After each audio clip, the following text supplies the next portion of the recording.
Welcome back to Tay Radio Marin. I am your host, Cynthia Hernandez, joined by our two amazing interns, Barry and Emerson. Please introduce yourself. Hi, I'm Emerson. I'm a senior at Novato High. Hi, I'm Barry. I'm a senior at the Branson School. And today we're going to be talking about pressure points in culture, coping, and being a teen today. But before we dive into this episode, my icebreaker question is, what is your go-to drink? And I'll start off. Something I can never go wrong with is sparkling water. It's my favorite. It's I don't really like sweet stuff that much. So this is my go-to drink. I can have it, it doesn't matter during the day. It doesn't really affect me health-wise. So, well, I hope. Quote unquote, I hope. But I'm going to hand it up to you guys. What do you guys think? My favorite drink, I got recently addicted to this over the last school year. I keep on buying it, but I would say to me, Fresca. Have you guys ever had it? Fresca. It's kind of like a soda. I like the lemon flavor one a lot, but it's not too sweet, which I really like about it. And I just like the taste. Honestly, water. I drink a lot of water. Decaf coffee and the purple vitamin water. Ooh, okay. Well, that is awesome, you guys. I haven't heard what you... The Fresca? Yeah, I haven't heard of it and I haven't seen it. So I'm going to keep an eye out. But water, yes, I drink a lot of water too. But when I want something else, kind of like... I'm not a big soda person. So sparkling water for me is kind of like a little exciting, but not too much. Not too much, exactly. But anyway, with that, we're going to start off. We will be talking about topics that might be triggering to some of you. So if just giving you guys a trigger warning to make sure you have a support system around you or near you if you're listening to this show today. So to start off is our mental health in school. That's a big one. I'm excited to hear about your perspectives, and each of you have, I know, different experiences. So what kind of mental health support does your school offer, and is it actually helpful? Yeah, we have, I believe it's relatively new. I think they brought it in maybe a couple years ago. At Novato High, they have a wellness hub, which is just kind of like, it's a building with a couple rooms in it. And in there is counselors, and also you're able to go, it's just like a quiet space. There's a room with some fidget toys and I think coloring books, and just a quiet room where if you need a break, I think even during class you can go. If you just need like 5 to 10 minutes to take a break from class, or you're having some sort of struggle, or you just need a minute to breathe. So I think that's really good. And then also the crisis numbers like 988 and I think another one are posted. They're on the back of our student IDs. They're in the bathrooms. They're all over, which I think is really great. Okay. My school, we have a counselor as well.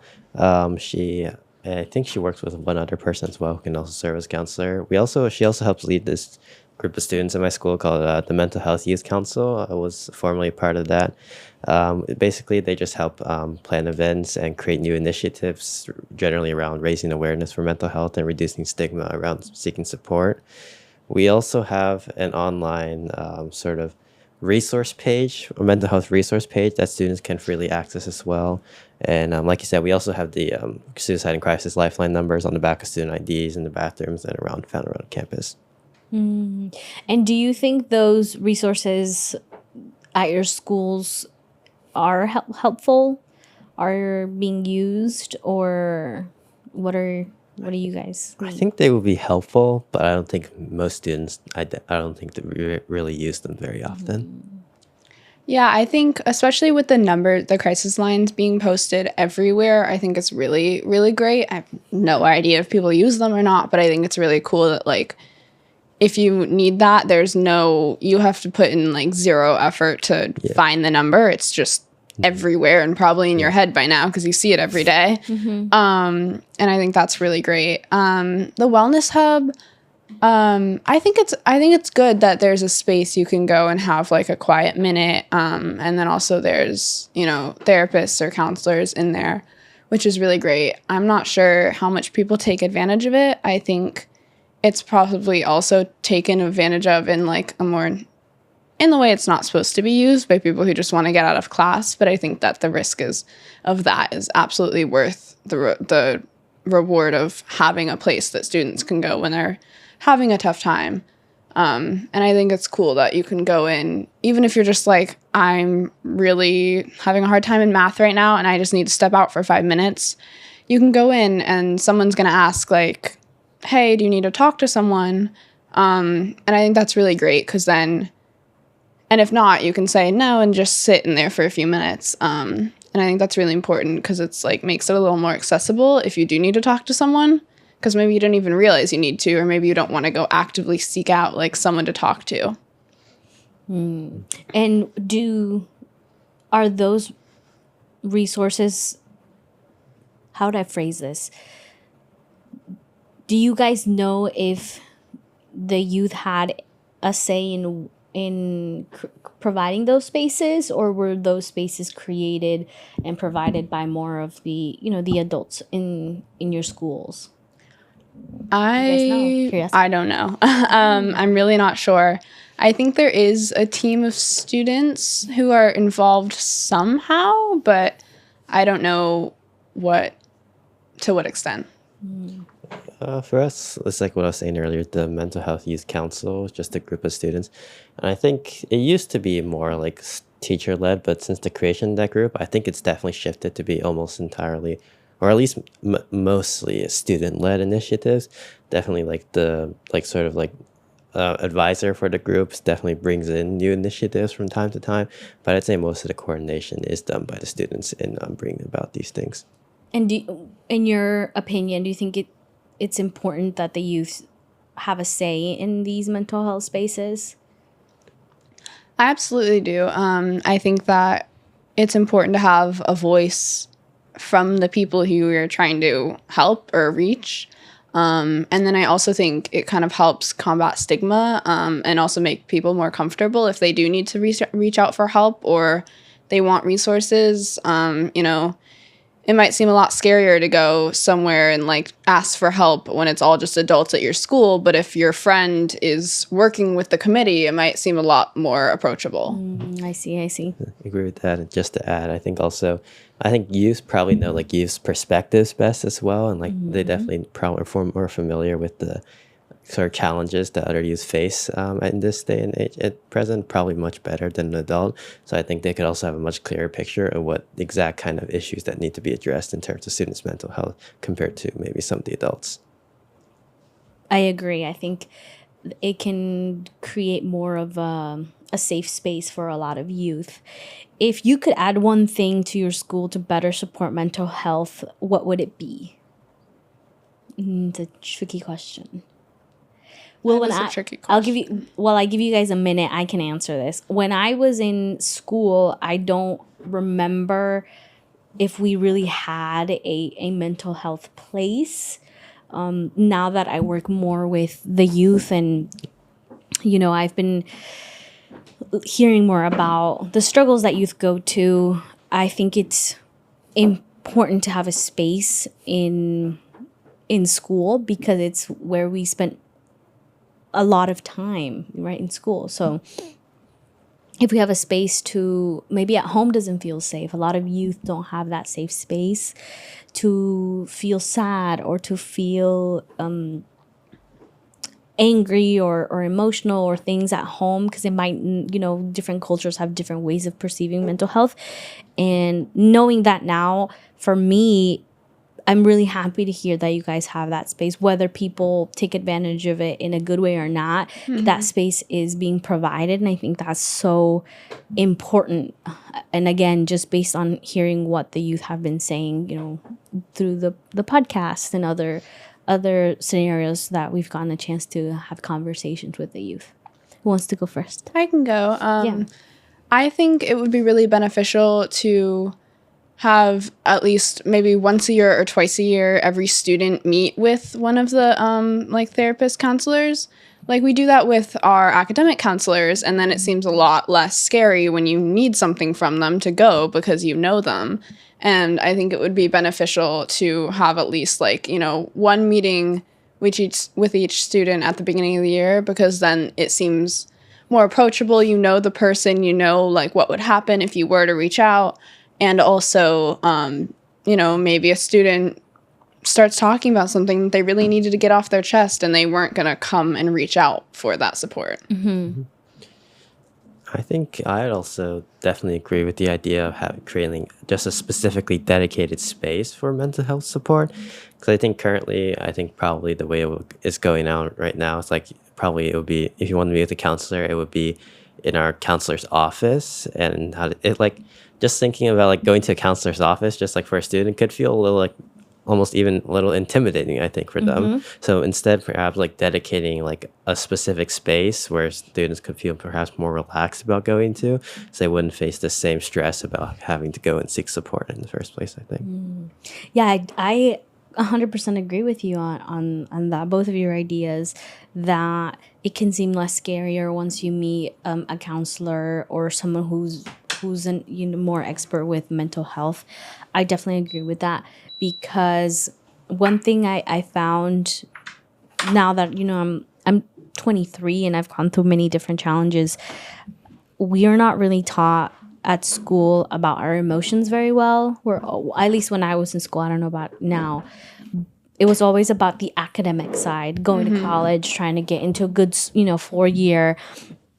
But really learning about our emotions was not something I learned at school. I learned that outside. And it's a skill that we really need, especially when we're going into college and going into, starting to work, because dealing with our emotions is a huge connection with our mental health. And in my point of view, like, I wish we had that opportunity to even sit down with someone and say, how are you dealing with all of these emotions and stuff? Yeah. Sorry, I thought you were going to say something. I was waiting for you to say something.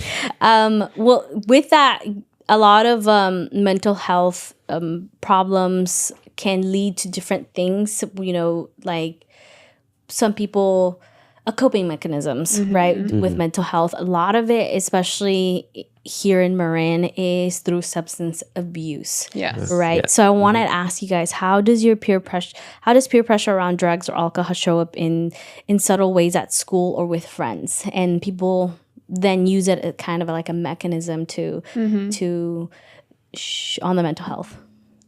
Yeah, I think that it's a huge issue. I think it's a very common turn to as a coping mechanism, or it is turned to for fun initially, and then suddenly it has effects and you rely on it, and it is a coping mechanism anyways. Either way, it's really harmful. But in terms of peer pressure, I think that peer pressure is in some ways mislabeled, at least for the way that it's treated with today's age and the way it is now. I don't think that anyone, at least I've never experienced, is going around, you should try this. You're not cool if you don't do this. Here, you must do this. And like actually pressuring. It's more that it's just around and it's accepted and it's offered kind of gently, and it's more up to you to say, no, I don't want that. And it usually is the easier answer or the more intriguing answer to say, okay, sure, why not? All my friends are doing it. So no one's necessarily saying like you shouldn't do this. You should do this, but also no one's saying you shouldn't do this unless it's like adults, which a lot of youth aren't really concerned with their opinion. Definitely.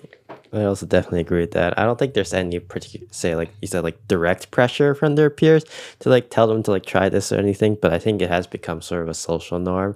Definitely along with peer pressure, also social media has had a huge factor on normalizing substance use among teens. And I think it just becomes some way like something that teens feel that they should do. They want to find more opportunities for connection with their peers as well. Exactly. Like it's just a normalized and accepted thing. And in some ways, relating it to the mental health thing, in some ways it's a more normalized and accepted way to cope than, say, seeing a therapist or reaching out for actual mental health support, because more and more those things are becoming less stigmatized, which I think is amazing, but there is still a stigma, and even besides the stigma, it can be often harder to access that mental health support because it's expensive, and if you're able to get it without cost, it's still, you have to go and ask for it and be vulnerable in that way.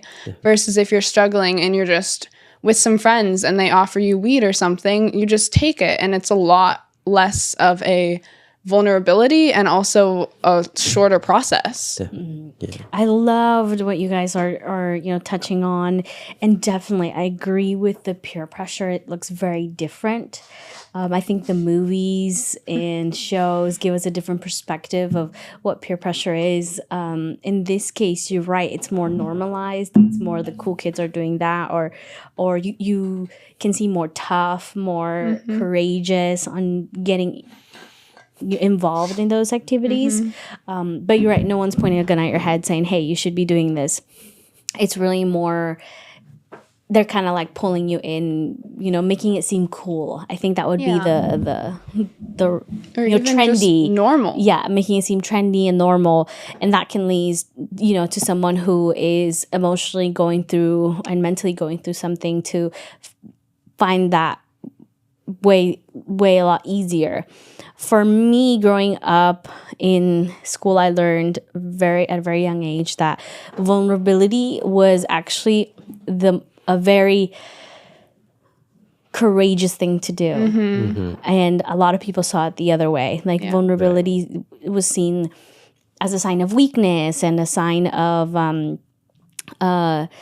you're not emotionally strong enough. But I found that it was the other way around. When you are willing to do the vulnerable work, you are actually very, very strong because you're facing those things that are bothering you rather than you kind of like hiding it under the rug, right? You're let's say at home things are not going well with your parents, and your parents might be a lot of kids go through a divorced parents, and it's really hard to say this is breaking my heart, or this is hurting me in a different way.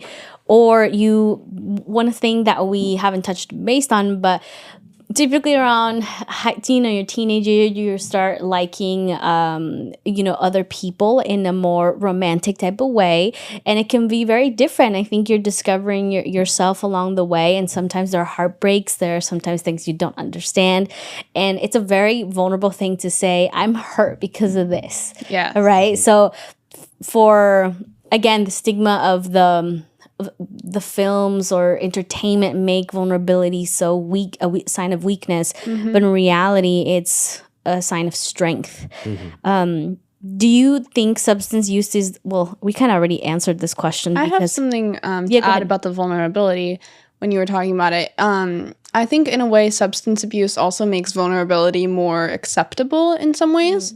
You see it a lot in movies, and I also think it's in real life. It's like, someone spills a secret in a movie and then they're like, oh, well, I was drunk.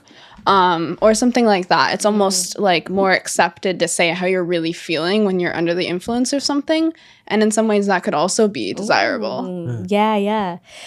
I thank you for pointing that out. It is very true that what I've noticed that with friends and family, that substance abuse, being under the influence, it allows them to take away that voice of in a way I kind of think it's like consciousness of overthinking. And so when someone's under the influence, it's kind of like I let out what I actually feel. There's a saying in that my family says quite often, that a drunk will never be a liar. Because I've heard some because versions of that. you can ask them a question, they'll tell you what they're actually feeling, and I really think it's because it takes away that overthinking part, and it directly hits on how you feel. So thank you for pointing that out. Do you guys want to add anything on substance abuse with mental health before we move on to the next section? I would just say that, substance abuse is not the only unhealthy coping mechanism, but there's also a lot of healthy coping mechanisms, and it can be really, really difficult. And also, maybe you don't want to admit that you're using it as a coping mechanism. Maybe you don't want to be vulnerable. But there's other things to try, even if it's not something you believe is affecting you. It is. Well, what are other ways that you think youth right now cope with their mental health that is not substance abuse? Negatively or positively? It could be either. For me personally, music, listening to music, being creative. I think creative outlets are incredibly important as positive coping skills. I think, yeah, just adding on to that, also like just physical activity, things like exercise, sports, and things like that are also, I think, another sort of mechanism of relief for some students. Yeah, I was gonna say, I think that I was gonna bring in food into the conversation because you mentioned how, which you gave a very positive one, music and what was the Physical activity. physical activity. I found my way into things. I love music, but I haven't really. If I'm really overwhelmed, actually for me, I can't listen to music because it gets too chaotic in my head. That makes sense. That's fair. But for working out, the other one I've noticed that actually my mom pointed out was that there was just so many things going on. I wear multiple hats, and I was my mind was just very blurry, and she had so many snacks and like leftovers on the food, and I had eaten. But I remember that day I went and I just grabbed a little bit of everything, and she looked at me and she said, "Is everything okay?" And I said, "Yes." "Why?" And she said, "Oh, you said you were full when I offered you food, and when I asked you about your day and you were talking about everything going on, I realized you pulling out food." And I said, "Oh, I didn't know that." And so I then kind of watched what I was doing. So there was two things that happened to me, is that when my mind is not right, I will forget to eat, and or I will eat.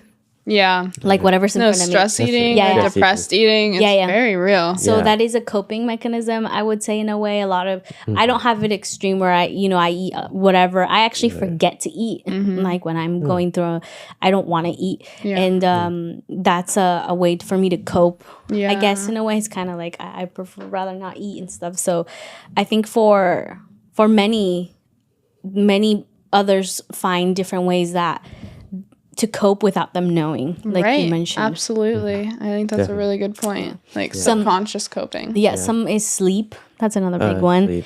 I had a friend where I would ask them, what would you do after school, or what would you be doing? And they would always say sleep. And I was like, I love sleep too, but that kind of sounds. And then later on, I learned that sleep, a lot of people, to avoid the confrontation of being vulnerable or overthinking, they rather sleep and kind of like turn it off instead of, I think that's what, really to summarize what coping mechanisms are, is to turn off that overthinking or that mental stress that we have. It definitely shows up in a lot of ways, but I think that definitely is a reoccurring theme in a lot of different methods. Yeah, that's a good point. Yeah. So kind of tying it in together with what triggers our mental health. We've been talking about resources at school, what bad coping mechanisms are out there. Now, what causes all of that? And so we're going to talk about like our culture, family, and all of that. So how does your culture or family influence how you think about different subjects that might trigger your mental health? For example, drinking, beauty, or success, school. Does that ever affect you guys in your mental health? I can go with that. Personally, I haven't really gotten a lot of pressure or influence from my family surrounding these, but I do know in traditional Asian culture, one thing I'll say in success is definitely very seen as academic success as being one of the sole sort of routes to it. So that's why like the classic like Asian tiger mom or something like that just is seen as students, the only way that they will be able to succeed in life is if they do well in school. And that causes them to sort of focus their entire lives around it. And it's definitely, even in like mainland China and other countries in China, it's definitely even more significant, I would say, than Asian Americans here in the US. I think the culture of just purely focusing on academic success definitely causes a lot of stress among students, I would say. Yeah, I knew about kind of like the stereotype of Chinese culture, but I think in school that shows up quite a lot too for others on finding the pathway to go to college is the only way for you to succeed. It's a very common thing that I've heard. I was told that many times, that I needed to go to college because if I didn't, I wouldn't have a good life. Right. Do you want to add anything to I that? think that just in general, like, that's one big one. I think beauty is one. I think pretty much any time that who you are or who you like want to be truly is conflicting with your family's desire for you or someone you cares about vision for you, I think it's really difficult because in a way then you are putting at odds being true to yourself and making this person you love happy or whose opinion you care about happy. And I think that's a really difficult place to be in that a lot of youth especially find themselves in, and that can create a lot of conflict both internally and with their parents or their family. Yeah, for sure. I think that there's a lot of mental health is just a multiple pieces that I don't think you can just kind of pinpoint certain things. It definitely has a broader, Absolutely. a broader, what would I say, a perspective in everything really. And one thing that when we had a show on substance abuse, one of the and domestic violence, there was the guy who came had said something that really struck out to me, and he said that those two things don't pick a race. They don't pick you're Latino, I'm gonna go for you. You're Chinese, I'm gonna go for you. It's a universal thing, and so mental health is the exact same thing. Absolutely. And I'm actually from when I was your age, I didn't see a lot of mental health things until the last 2-3 years, and for me it was I was very happy about that because I hoped that talking about it would break the stigma of certain things. For example, everything you guys mentioned, and also school pressures. The other thing, it would be self-esteem, how we look at each other. How do we compare each other with one another? So those are things that the talk of mental health for me, I hope that gap would close where we can understand each other a little bit more. So speaking of that, do you compare yourself to others on social media? And how do you manage that? I don't know if you guys are on social media. Let's start there. Yeah, I am very limited on social media. Just within the last maybe less than a year, I downloaded Instagram and I just when I'm bored I scroll, but I don't have a real account or anything like that. So honestly, yeah, I don't compare myself that much. I mean, of course, there's things that I'm like, oh, that's so cool. I would love to do that, or that, that travel looks amazing. But I don't really follow my friends or anyone that I know. So I don't really have that same direct comparison. I don't really experience that. Do you guys, with your parents or friends, do they compare you with other people? And does that ever affect your I guess? Yeah. I think my parents try not to because they know that isn't the best.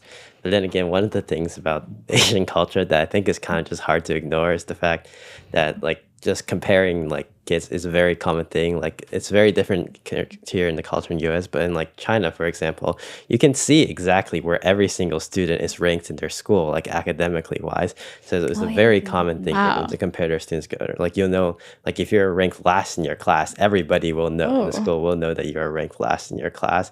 And so that culture of comparing definitely is very different. It's very prevalent there, and my parents also grew up surrounded by that kind of culture. And I was born and raised in the U.S., so it definitely doesn't have that here. So they try not to, but I think it probably still occasionally seeps in sometimes. I see. Yeah, I would say that my parents don't try to. I mean, it comes in every once in a while, but not any big ways that I can think of. Which I think I'm really lucky because I think that can be really damaging. Definitely. I don't remember if you mentioned if you were on social media or not. Because I kind of I am on added. social media, but not in the kind of way. I don't particularly am interested in following like the lifestyle of other people. Like you said earlier, like occasionally I'll like say like, oh, that looks interesting or fun if someone posts that they went somewhere. But I wouldn't say I'm to the point where I'm sort of jealous of their lives. I love that. I love to hear that you guys are in that headspace. I have a love-hate relationship with social media, and I use it as a tool because my work involves around showing people, right? I'm in the film, photography, in the arts world. So I use it more as a tool. It's very hard for me to, I don't really like posting selfies of myself or anything like that. And Yeah.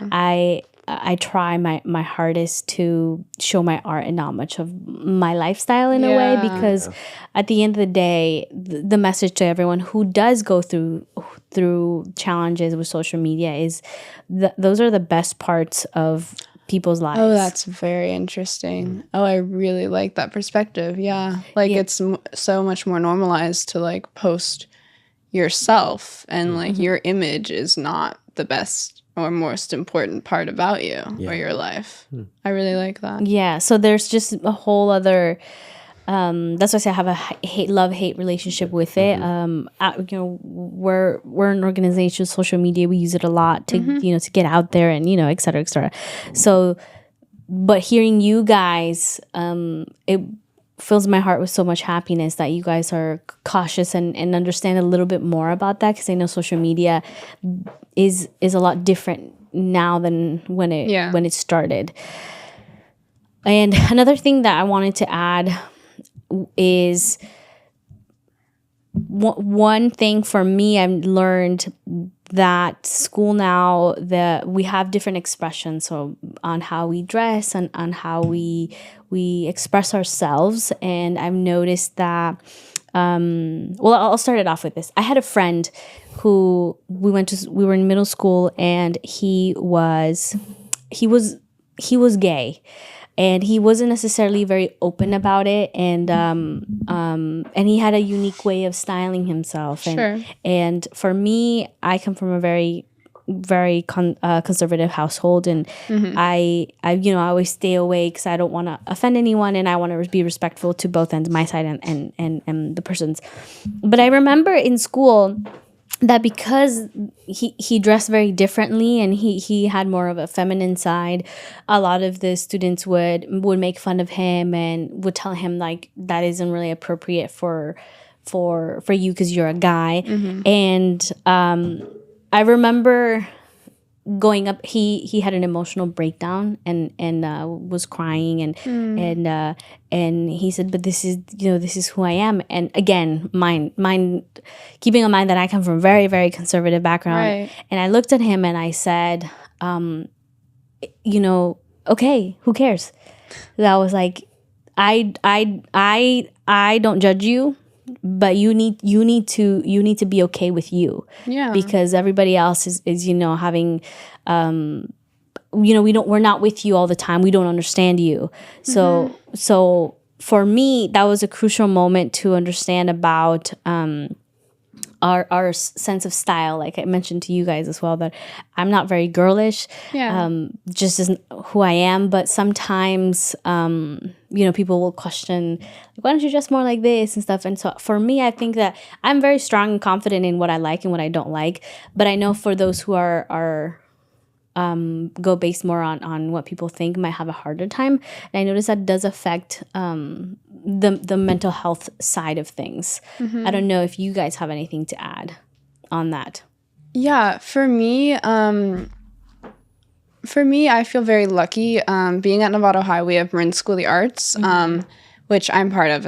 I must say, it's very important to me, and most of my friends are.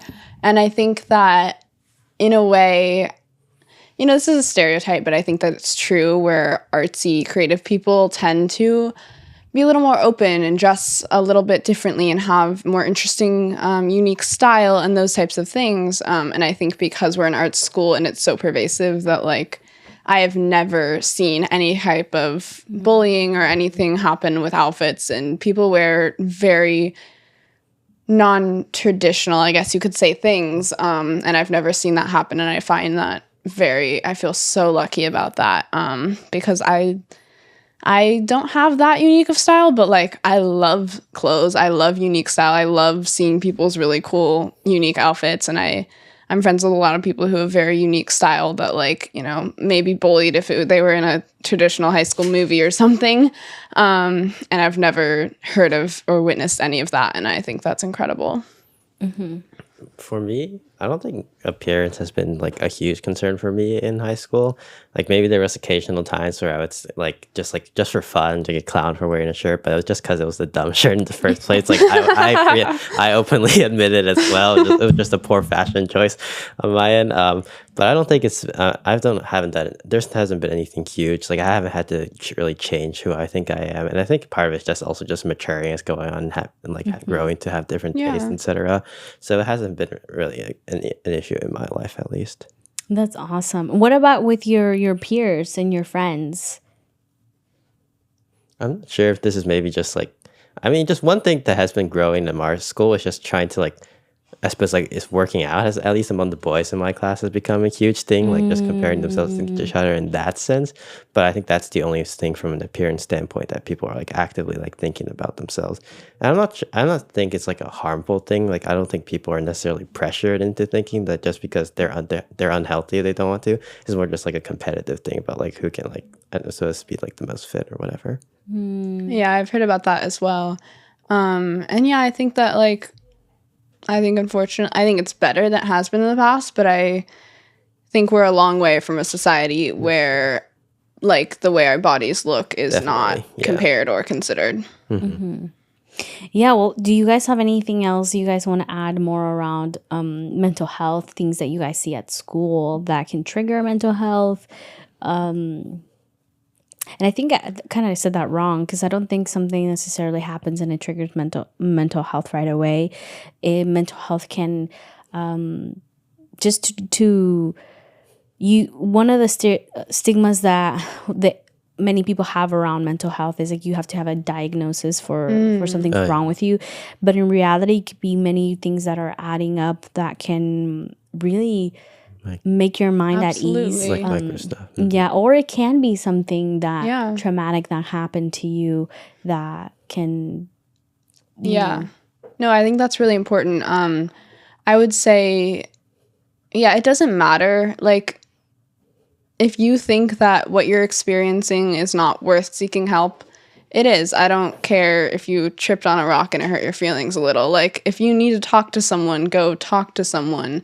No matter how bad you think it is or you think it's not bad enough, I think that everyone, in my ideal society, everyone would have a therapist. And it's just healthy to talk to people that are there to listen and to explore your emotions and look internally. That's just healthy for everyone. So if you have the ability, unfortunately, mental health services in terms of therapists and those things we do not have enough of them, and also they can often be very expensive, so that's really unfortunate. But if you have the opportunity to seek that kind of care, and you think even a little bit you might need it, I would take that. I think that's an incredible opportunity, and no one is judging you, or no one should be judging you for wanting to better yourself. I think also part of it, I definitely agree with what you said just now, but also just sometimes people think oh, everybody feels anxious or something from time to time. So this is just something everyone feels. And while that's partially true that a lot of people definitely feel anxious, I think that more goes to show the fact that it's not that it's not a big deal, more of a fact that it's definitely a deeply rooted problem in society. Yes. And definitely what you're connecting earlier, like you said, it would be great if everybody could be able to go see a therapist every single time, but it's just the accessibility is not there in terms of the number of professionals who are able to help with that, the cost, the time commitment, and everything. And so for a lot of people, this just goes on neglected. I think that definitely is an issue that should be addressed more properly in society. Yeah. I also think that we're in an interesting place. This is slightly off topic, adjacent topic, where things are becoming there's a lot of less stigma around mental health now, but in some ways, I don't know if you've heard the term therapy speak. Ooh, But I haven't heard of that. okay, so it's kind of, especially I think, a phenomenon that happens online, where people start using words that are associated with like therapists and mental health support and professionals and like diagnoses, for example, and start using them in everyday life, and it kind of degrades the meaning or dilutes the meaning. And I think we're in an interesting place where, on the one hand, it's incredible that these things are being destigmatized, and on the other hand, we can kind of fall into a trap where it's like, well, everyone has this issue, so the word has less meaning, and also I don't deserve help because everyone's struggling. And I think on one hand, you're right, where everyone probably is struggling and everyone deserves help with that. And also, it can be dangerous to throw around words that have really important and like, you know, it's a fine line between everyone deserves help, and it can be really damaging to throw around words that are, for instance, like actual mental like illnesses, like, and use them in everyday life. Like I hear people throw around like, you know, oh my God, I forgot that I'm so ADHD, or things like that, or like, oh, I had a bad day today, I'm so depressed. Right. Where on the one hand, everyone deserves help, and that could be real. It also diminishes then when you throw around things like that. When someone is actually struggling and they say, hey, I'm depressed, it's like, if you're the 20th person they've heard say that, it might come across as they think you're joking, or they think it's not serious. I see. I think a big issue is when people say as like a quote unquote joke, like, I'm going to kill myself, or KMS when they're inconvenienced. I think that's really dangerous, because what if someone does, you know, people who are considering hurting themselves don't usually say like, hey, sit down, look at me in the eyes, I really need help. If they're going to say anything at all, it might just be like, oh, I'm going to kill myself tonight. And if that's just like considered normal, then that's going to go missed and something really bad could happen. Mm-hmm. You guys have bringing very interesting points. And yeah, absolutely. There needs to be a balance in everything. And you're right, mental health is being more talked about, but it does have those scenarios where things can become more, I guess, dangerous in a way if they're not taken seriously the way they should be. You mentioned depression, and I've heard so many people say like, oh, I'm depressed, or and it can't take away the meaning really behind it. In your schools, do you see depression show up quite often, or? Yeah, I think that, I mean, it's hard to tell because depression, you know, doesn't have a look, and people can hide it so easily. But I think it absolutely, you know, I know people, plenty of people, and also I hear plenty of people like joke about it in quotes. And maybe some of those people are really struggling.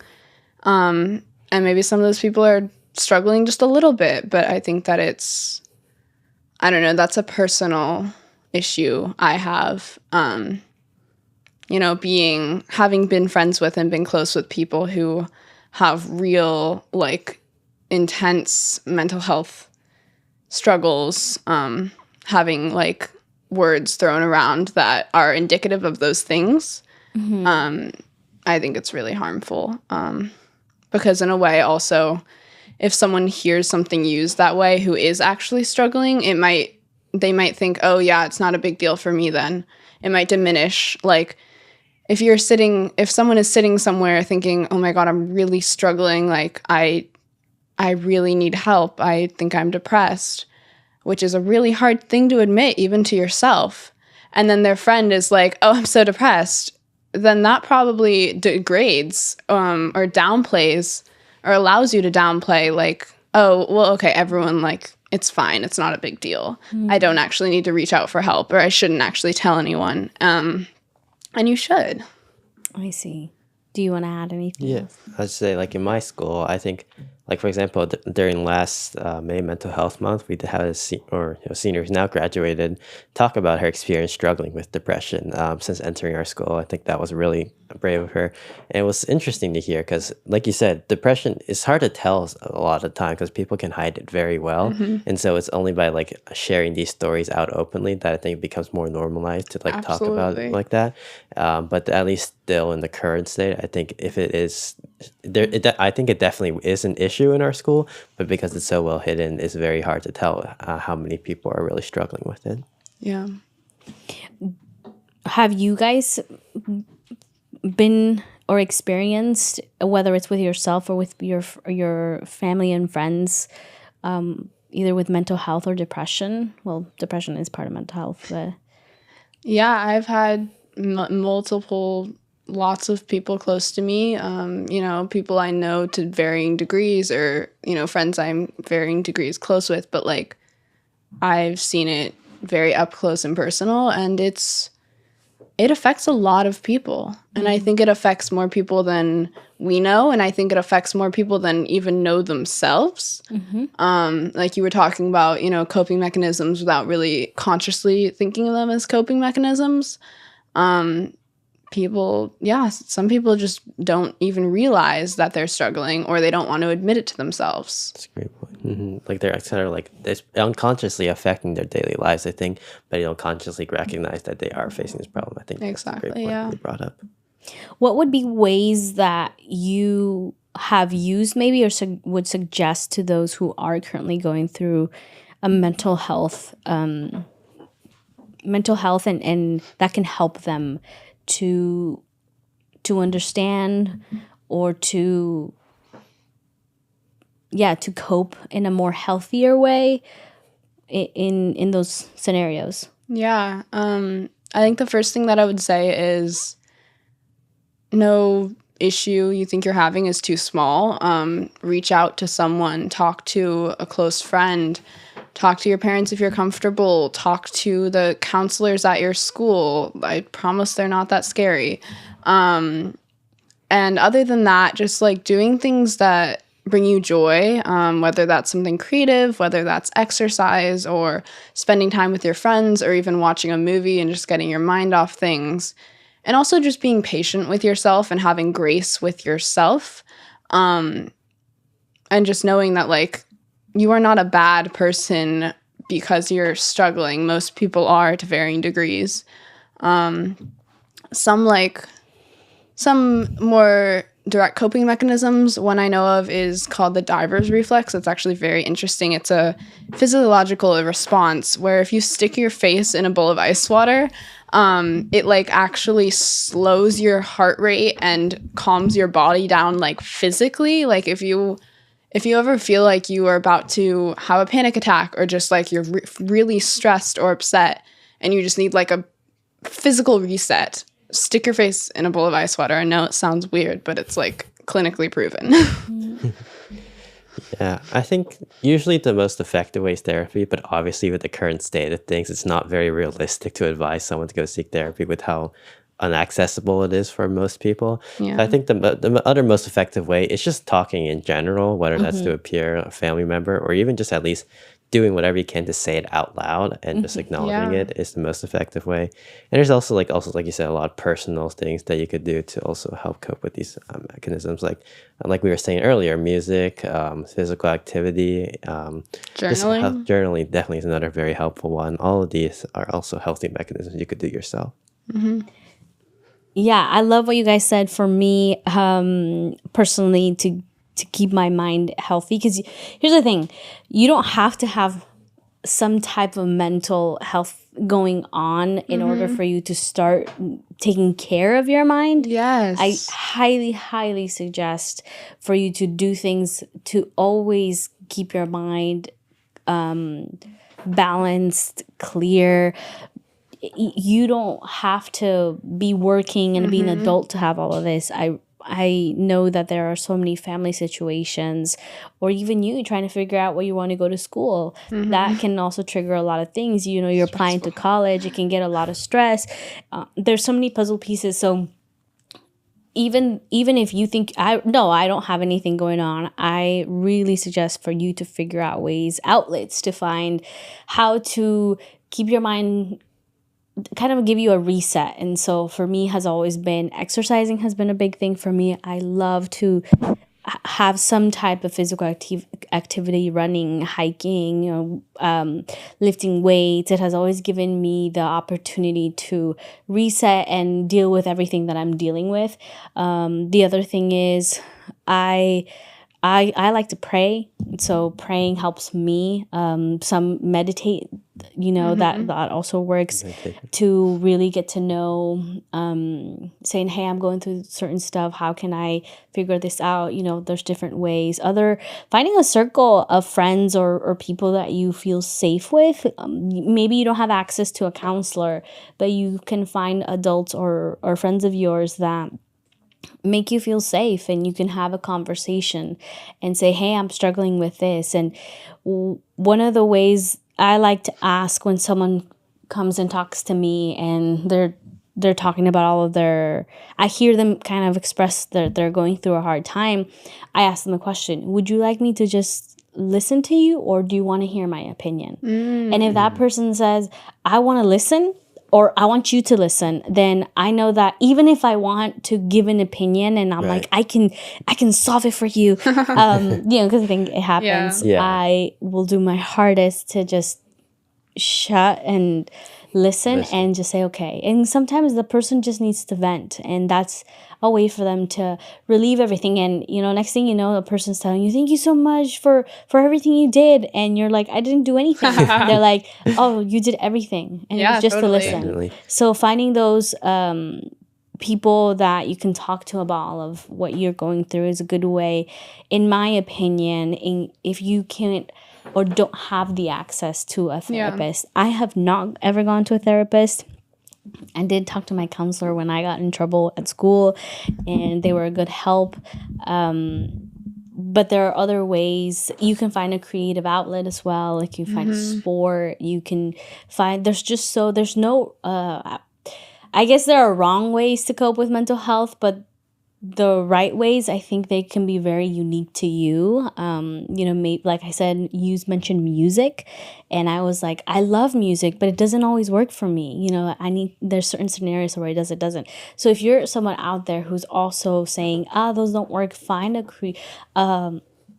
something that will help you where it's not jeopardizing certain things, your relationships in a hard hit, or substance abuse, and those are kind of like numbing things rather than really approaching it. We have about 5 minutes left. I don't know if you guys want to add anything before we kind of wrap this show up. I would just say I love what you said about, even if you're not really struggling, like you still should take care of yourself, because I think that's the whole, ideally you don't hit a breaking point. And I think that if you, for instance, you're like, I'm doing all this things and I'm just like hitting the ground running every day, like you need a break every once in a while, because otherwise you're gonna get burnt out.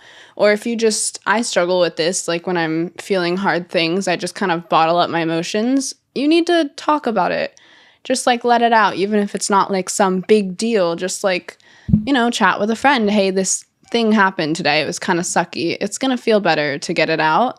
And it's like, you want to protect your mental health before it becomes an issue, ideally, and continually. It's like if you're playing a sport, you stretch. You're not going to only start stretching after you tear a bicep, tricep. I'm not sporty enough for this. Well, you brought a fair point that you can. Technically, you don't need to stretch, but you might not see the outcome of that right away. But eventually, it will. Show up somewhere when you least expect it, before an important game, and you're like, oh, something's wrong, I don't know, and then you go and they tell you, hey, have you been stretching? So it's a good way to picture it as well. I think really resonate what you said about just listening and not like lecturing to the other person. Like I think if they come to you, it's not, they come to you with the purpose of you telling them a perfect solution for them or something like that. It's really their opportunity to find someone to talk to and be able to say all of the things that are on their mind. So I think listening is one of the most important things a peer can do for another person when they're going through a sort of mental crisis. So I think that what you said about listening being the most biggest thing someone can do is incredibly true. Yeah, I agree with you both. I would also add to, if you see someone, a peer or a family member that's struggling,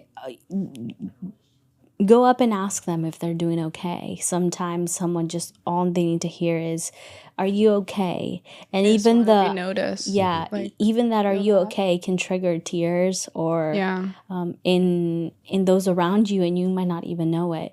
We're so busy. I mean, your parents and I can imagine they're doing their own thing. They're working and making sure they're doing, a small piece for themselves, a hobby or stuff, and all these other things. So someone asking them, "Hey, are you okay?" can just, to them it's, "Oh, am I doing okay? Am I checking in with myself?" And so those are things that are ways we can help before the big things. Yeah. Kind of just to wrap it up, I had someone in my circle that passed away. Well, committed suicide, and a lot of blame came into that of, we could have done something, but later on, we didn't, let me back up a little. We didn't know that he was going through a hard time. Yeah. It didn't show up like you guys said. And so for a while we were all confused. He was just the light to the center of the party and stuff. And so it was really hard. And then we were questioning, why did no one ask him if he was okay or and stuff. And ultimately things happened in his life that he never dealt with, that led to that moment. But it really taught me the importance of checking in with those around us. Yeah. So if there's another thing that we can add, is that. And with that, we're gonna wrap up the show. It's a little heavy talking about very different things, but if you or anyone and close to you is going through a mental health crisis, please call 988. You don't need to be suicidal to call. They have resources out there. It's 24/7, and there's different languages. If you're someone who speaks Spanish as well, you can reach out to 988 or visit the 988.com or .org, I think it is, to get more information. And we will see you guys next time.